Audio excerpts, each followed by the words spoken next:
Hello everyone, आप सब कैसे हैं? मैं उम्मीद करता हूं कि बहुत अच्छे होंगे और अपनी पढ़ाई को बहुत अच्छे से कर रहे होंगे। मैं Akash Kumar Badana ICT virtual classroom में आपका बहुत बहुत स्वागत करता हूं मेरे प्यारे बच्चों। जैसा आपको पता है मेरे प्यारे बच्चों, हमारी आपका 7th क्लास है और 7th क्लास में हमारी बुक चल रही है सामाजिक एवं राजनीतिक जीवन की बुक सेकंड, यानी कि हमारा पॉलिटिकल साइंस। और पॉलिटिकल साइंस में हम लोग देख रहे थे संचार, यानी कि बेसिकली मीडिया को पढ़ रहे थे, ऐसे मान लीजिए। क्लियर है? तो हम उसके क्वेश्चन आंसर कर रहे थे। एक क्वेश्चन की मैंने एक हेडलाइन लिखाने, मतलब एक जो आंसर दिया था मैंने फर्स्ट आंसर, उसका कुछ एक पॉइंट लिखाने के बाद मैंने शेष बोला था आप लोगों को घर से तैयार करके आना है। आज देखता हूँ कितने बच्चे घर से तैयार करके आए हैं। चलिए चलते हैं सीधा डिजिटल बोर्ड पर। चलिए ध्यान दीजिए। तो कल हमारा पहला क्वेश्चन इसमें हो चुका था और पहले क्वेश्चन पर हम आपका बढ़ चुके थे। संचार माध्यमों से किस प्रकार हम लोग देख रहे थे या किस प्रकार भूमिका निभाते हैं, और उसमें हम एक लाइन में आपको पढ़ा चुका था। अब सेकंड आपने कंप्लीट किया होगा, पता लग जाएगा आप लोगों ने कितना पढ़ा है घर जाकर।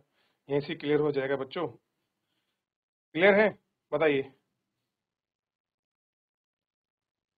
आगे बढ़े।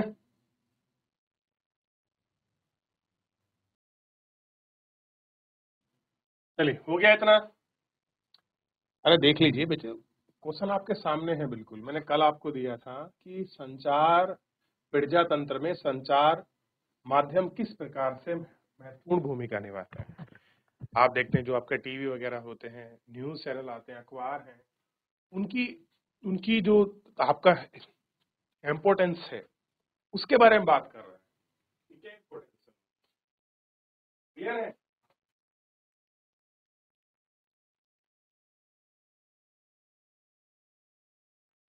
चलिए, तो सबसे पहले आपको पता होना चाहिए कि एक लाइन में लिखा चुका था, प्रजा में संचार माध्यमों की भूमिका। संचार माध्यमों से नागरिकों को जानकारी मिल सकती है ताकि वो सरकार किस प्रकार से काम कर रही है। और दूसरा हमें क्या लिखना है इसमें, जो मैंने आपको बताया था, ध्यान दीजिए।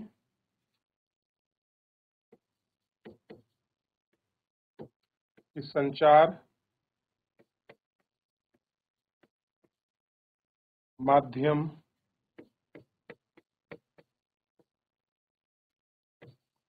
निश्चित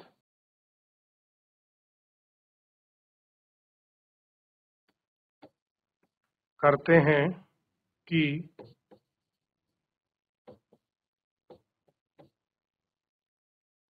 किन बातों पर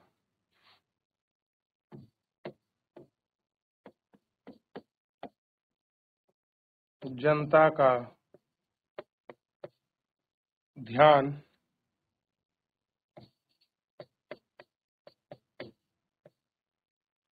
केंद्रित किया जाना है। इस प्रकार से जो ध्यान है वो केंद्रित किया जाना है। इस प्रकार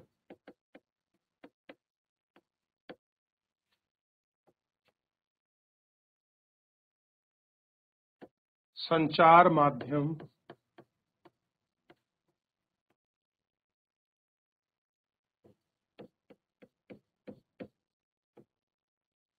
जनमत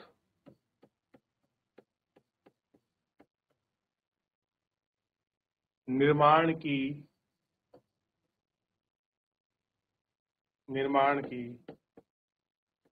एक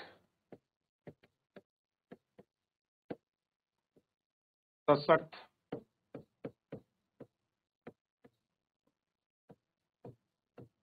माध्यम है। कैसा है? सशक्त माध्यम। क्लियर है? लिखिए, थोड़ा तो लिख लो। चलो, 2 पॉइंट हुआ। अब हम इसका आपका तीसरा पॉइंट लिख रहे हैं। वह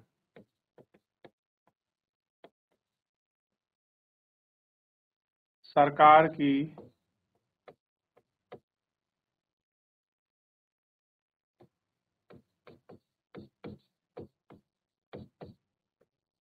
नीतियों की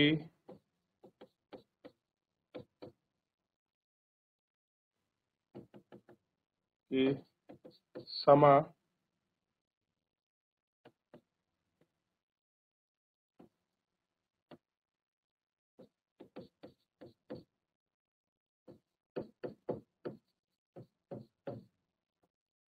समालोचना करते हैं।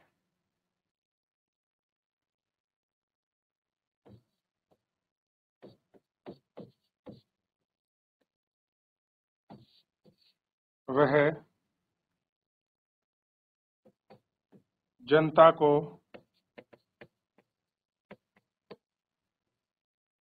सरकारी नीतियों अथवा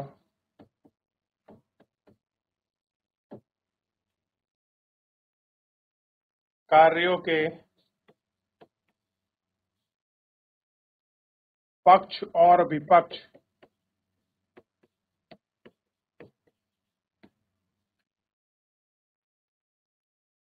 हेतु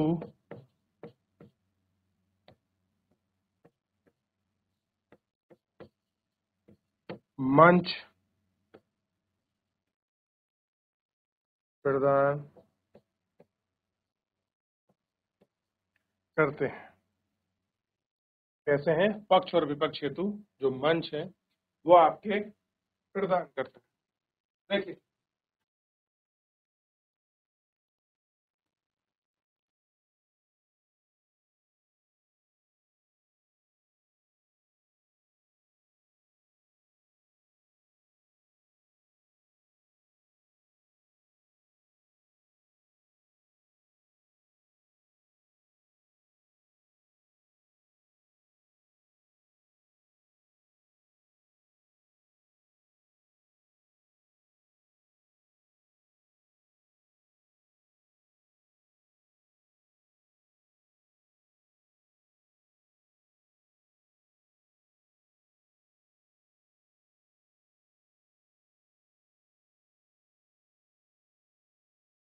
हो गया।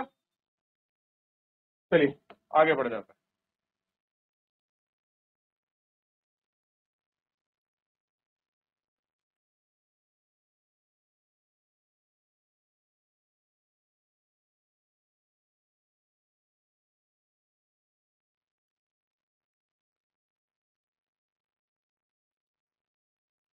चलिए जल्दी कॉपी करें, लास्ट पेपर बढ़ेंगे क्योंकि फिर अगला क्वेश्चन करेंगे।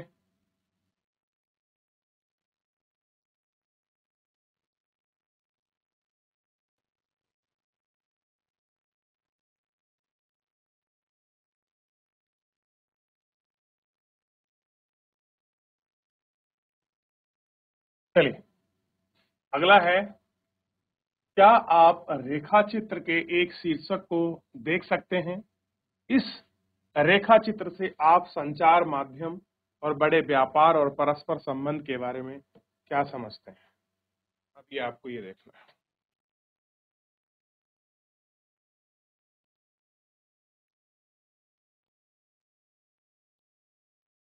चलिए बताओ कौन बच्चा बताएगा इसे?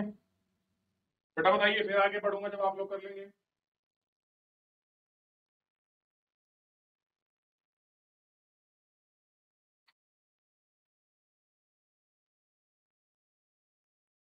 चलिए हो गया, जल्दी बताइए बेटा।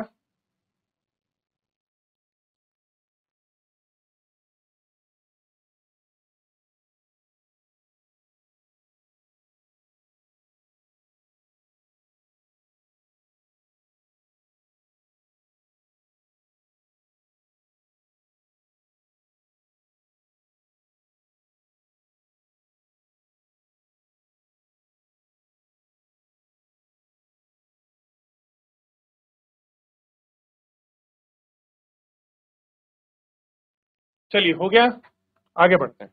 अब आपने तो इसका क्वेश्चन आंसर दिया ही नहीं, अब हम इसके आंसर की तरफ बढ़ते हैं। और देखो ये बड़ा इंपॉर्टेंट क्वेश्चन है, थोड़ा सा ध्यान रखना होता है। ठीक है, चलिए आगे बढ़ रहे हैं। सबसे पहले आप देखिए कि इस रेखा चित्र देखकर सबसे पहले तो आंसर 2 की हम बात कर। आंसर 2 में क्या है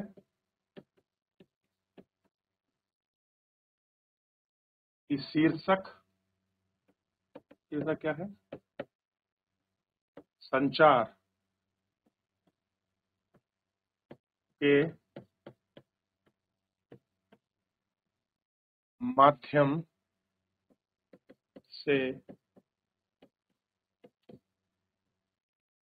व्यापार।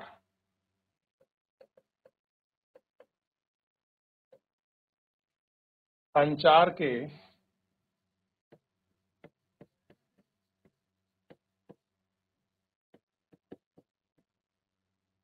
माध्यम से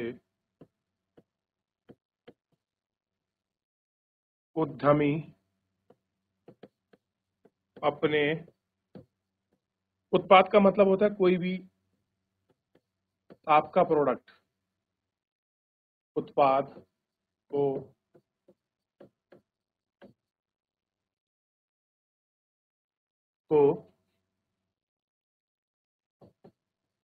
बेचते हैं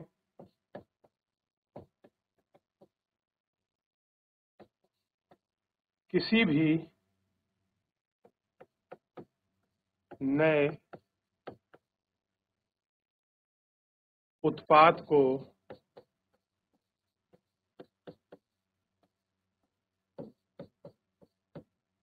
बाजार में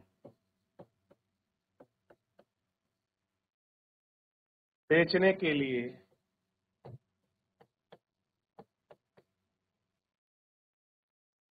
लिए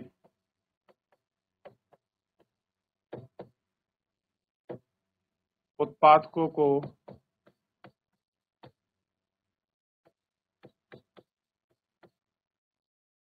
विज्ञापन का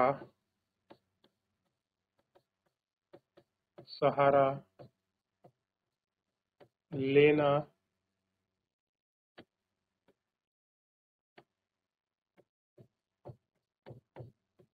लेना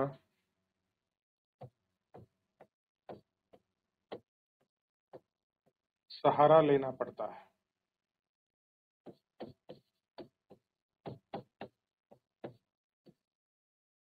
विज्ञापन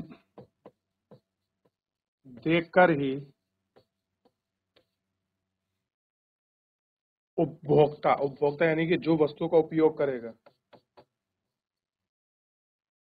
उपभोक्ता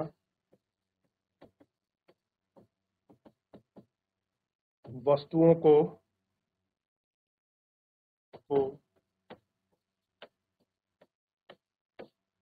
खरीदता है। क्या करेगा? वस्तु खरीदेगा,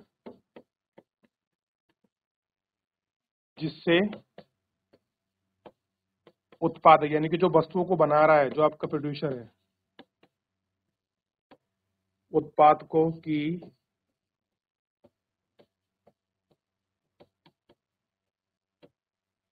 वस्तुओं की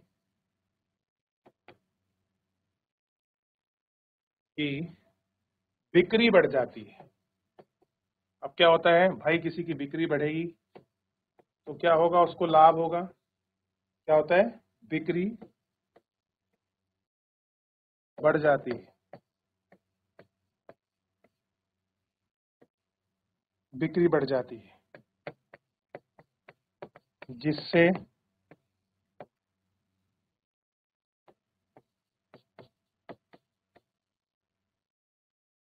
उत्पादक अधिक धन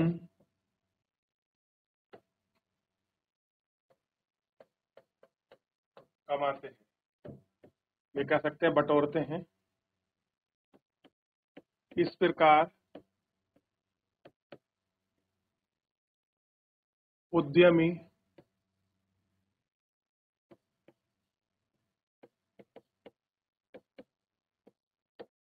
संचार के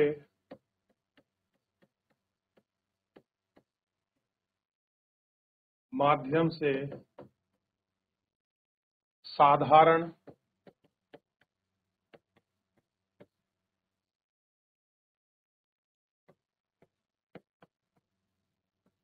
दर्शक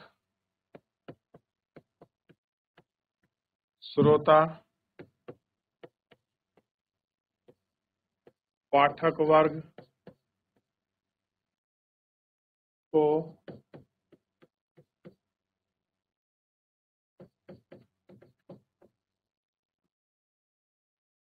मानसिक एवं आर्थिक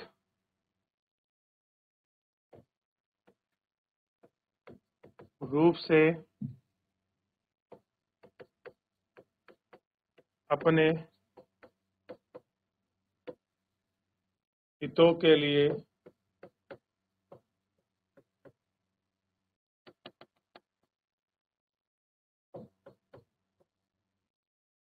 लिए शोषित करते हैं। तो समझ आ गया कि मेन मुद्दा क्या है, लाभ कमाना। ठीक है, इसको आप समझ सकते हैं, लिख सकते हैं।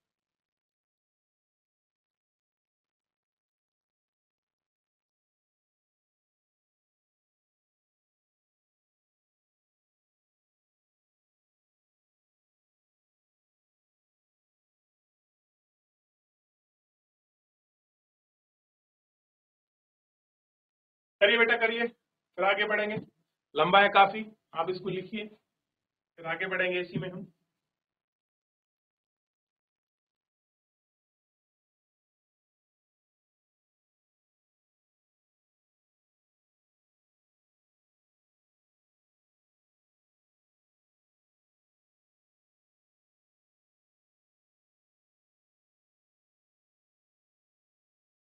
हो गया बच्चों?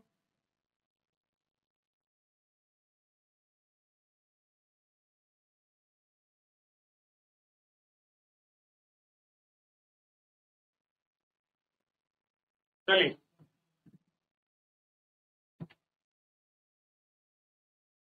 हो गया, आगे बढ़े। जल्दी करिए बेटा, लास्ट 30 सेकंड इस पेज का, फिर नेक्स्ट पेज पर आगे बढ़ जाएंगे हम लोग।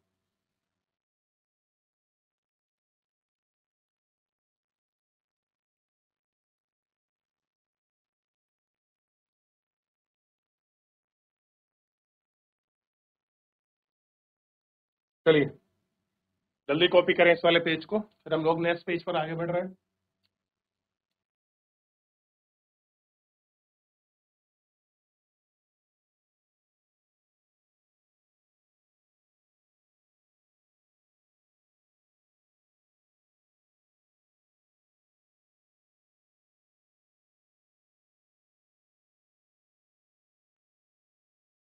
चलिए अगले क्वेश्चन पर आगे बढ़ रहे हैं। उम्मीद करता हूं आपने कॉपी कर लिया होगा। अगला प्रश्न है, आप पढ़ चुके हैं कि संचार माध्यम किस प्रकार एजेंडा बनाता है कि इन प्रजातंत्र में क्या प्रभाव पड़ता है।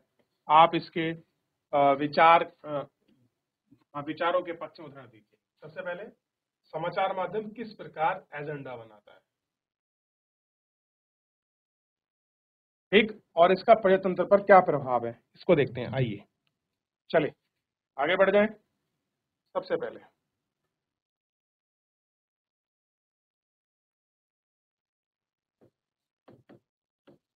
देखिए,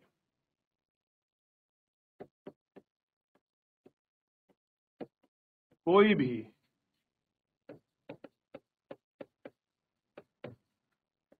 समाचार पत्र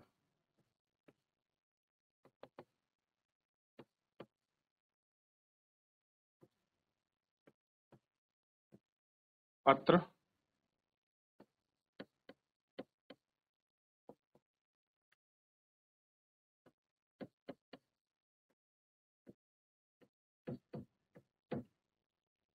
बाजार में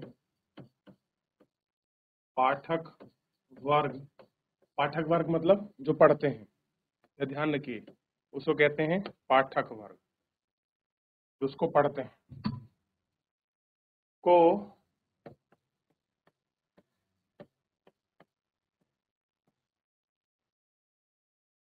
ध्यान में रखकर की खबर को छापते हैं। इसे पाठक वर्ग को, कि कौन सी खबर उनको पसंद आएगी, कौन सी खबर पाठक वर्ग को पसंद नहीं आएगी।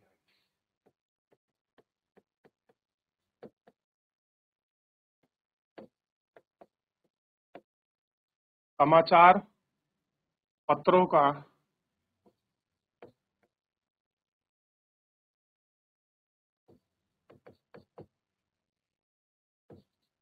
झोपड़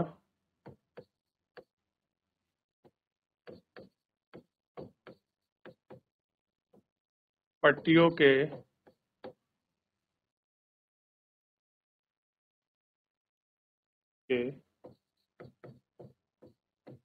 बारे में बहुत कम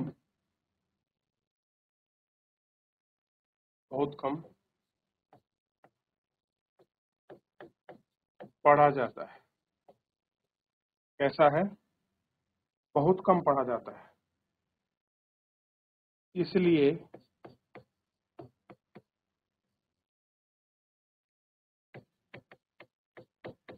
समाचार पत्र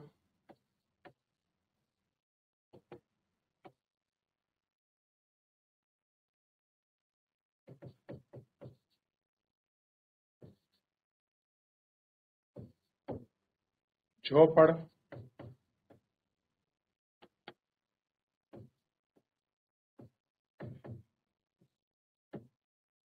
पट्टियों से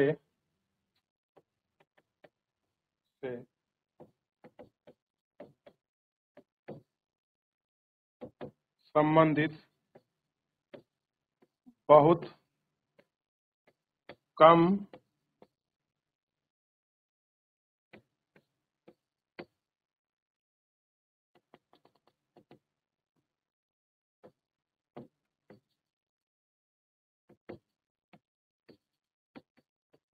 खबर को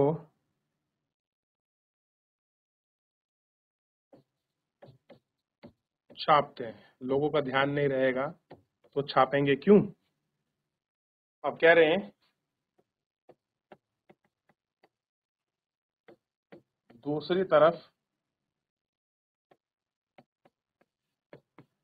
फैशन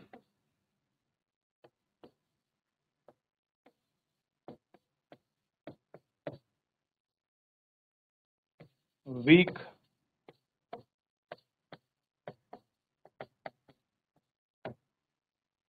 युवाओं के लिए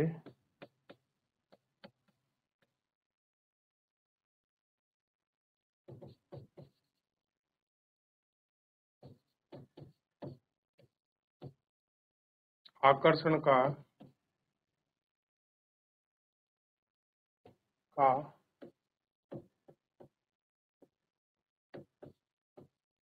केंद्र है।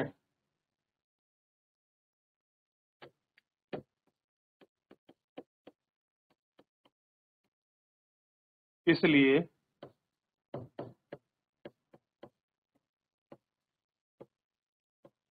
फैशन वीक की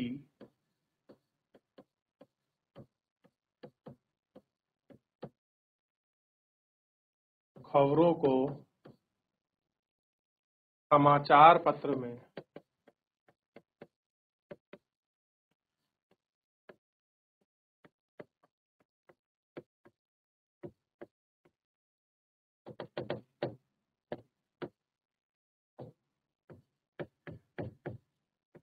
जगह मिली है। कैसी है? समाचार पत्रों में जगह मिली है। देखिए, ये तो कह रहे हो। चलिए, तो आपने देख लिया। तो फिलहाल मेरे प्यारे बच्चों, चैप्टर को पूरा हमने पढ़ लिया, क्वेश्चंस को देख लिया। एक बार आप लोग अच्छे से रिवीजन कर लीजिए, पढ़ लीजिए। कोई डाउट बनता है तो नेक्स्ट लेक्चर में लेंगे। फिलहाल आज के लिए इतना ही। धन्यवाद।